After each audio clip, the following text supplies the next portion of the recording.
Yeah, so I'd said a couple times on a live stream that I was working on a Mara Jade video, and I was working on that when the idea for this one came to me, and this was not on the list of the videos in the series that I had made already. This is just something that I thought of in the spur of the moment and kind of loved the idea of doing because I never thought to take actual authors and put them in this list, but yeah, I think Tolkien is definitely a writer that future writers should be looking at, studying how he did some of the things he did, just for inspiration on what they could do. I mean, not saying what they should do what he did verbatim, because some of the stuff he did I wouldn't try in a million years. Like if there was another Great War, you could not pay me enough to fight in it. I'd rather go to jail. But yeah, I wouldn't go that far, but yeah, in terms of knowledge, like what he accumulated over the years, what he learned on his own, because he didn't start out as a writer. He started out as, I think he was a college professor actually, and he just happened to write the Lord of the Rings, the Silmarillion, the Hobbit, and Baron and Luthien, and everything else that he wrote. He did that to amuse himself, his children, and his close circle of friends. That was it. I don't think he went out of his way to create a grand mythos like he had. It was just by serendipity that that occurred. And it culminated in a bunch of stuff throughout his life that just brought him to a position to where he could write it the way he did and do the things that he did with his writing. Combine that with the fact he wanted to create a mythos for his own country or Europe in general because some of it had been lost because of events such as the Christianization of Europe and the Viking invasion of England. Some of the mythology of the country had been lost. And there are probably other factors that I'm unaware of, but those are the main two that I know of.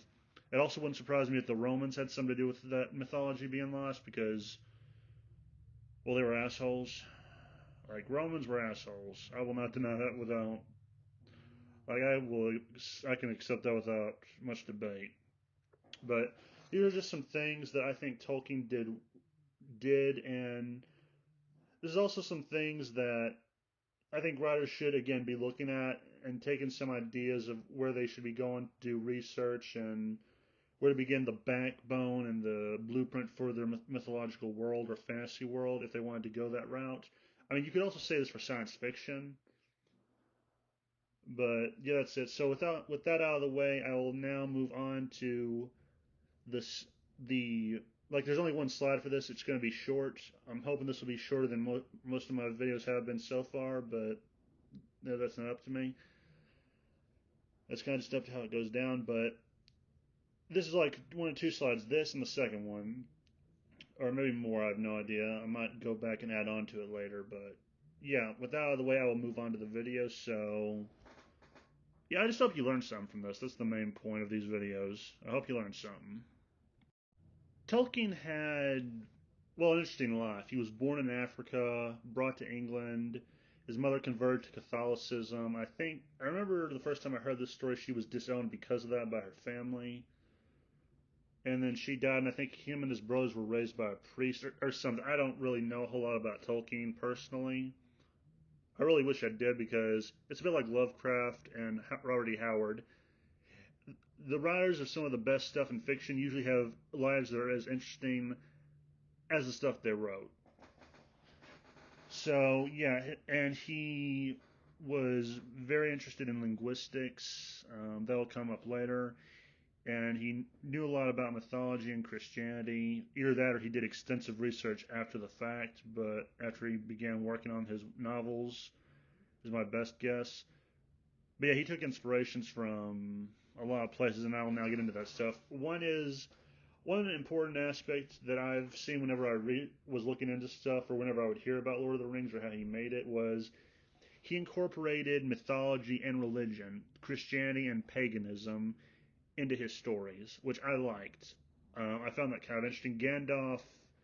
Had, Gandalf is clearly an inspiration between Odin and Jesus, in that Jesus died and was resurrected. Gandalf died and was resurrected.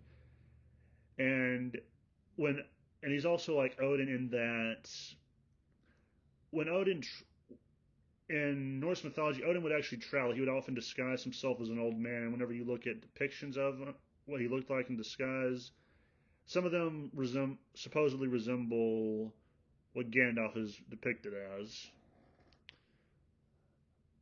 And he also took inspirations from stuff like the Volsunga saga, like the idea of the ring corrupting people.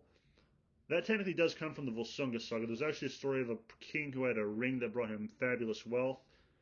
The king's son murdered him for that ring. The prince took the ring to a cave and was turned into a serpent. That sounds eerily similar to Gollum, who murdered his best friend over the ring. And it brought him nothing but ruin afterwards. Um, in the Kalevala, I cannot really say much on on where the incorporations of come from. It's just that I would hear that was like he studied a lot of stuff: Finnish, Norse, a lot of mythologies. Not gonna lie, that kind of makes me love the man a little. He was a fellow mytho lover. But yeah, another important thing is an incorporation of linguistics. Tolkien, he studied languages. He was very apt in language. He learned all kinds of languages: Latin, Old English, Aramaic, prob the runes. He knew a lot of them, and he incorporated them into the Lord of the Rings. I think when I got into his stuff and I tried learning to make a language of my own, that was where I found out he got the idea for the Elvish language. Well, one of them was from combining Aramaic and Latin, which is one of the two oldest languages he knows. I just found that kind of interesting at the time. I still do find it interesting. Kind of makes me regret certain life choices. Um, Another lesson I think some writers should do. This isn't about Tolkien. This has more to do with writers who are just like getting into the field. Like if you're me and you didn't know what to do most of your life, and then one day just got into writing, I would recommend branching out and broaden your horizon of knowledge. Because Tolkien is the prime example of that. He incorporated, I still say history also factored into what he did.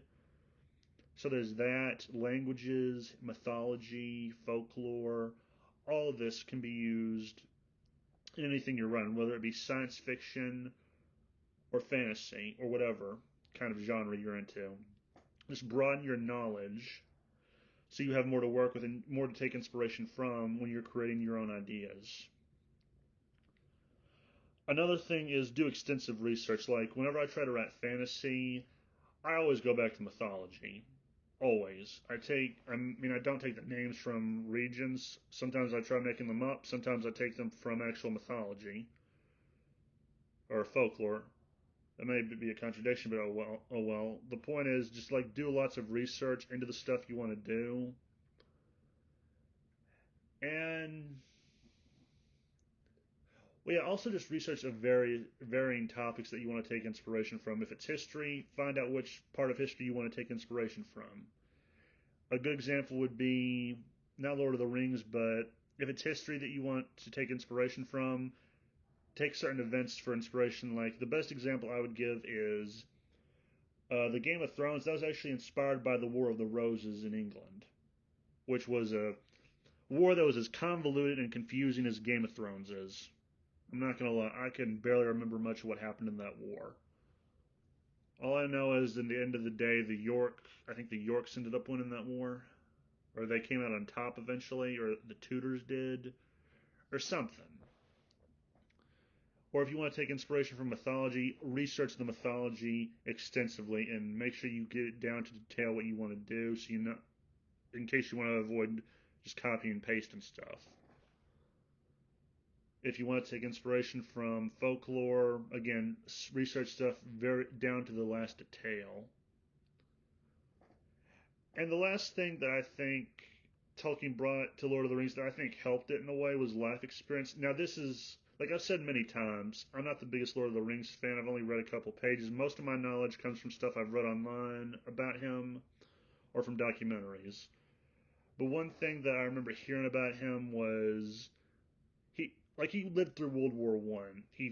he fought the Battle of the Song, I think was the name of it, and he lost all but one of his friends. You can kind of see some similarities between him and Frodo because when he came back, I don't think Frodo had a lot of friends left. And he was not the same afterwards, just as Tolkien was not the same. They both had seen horrible events.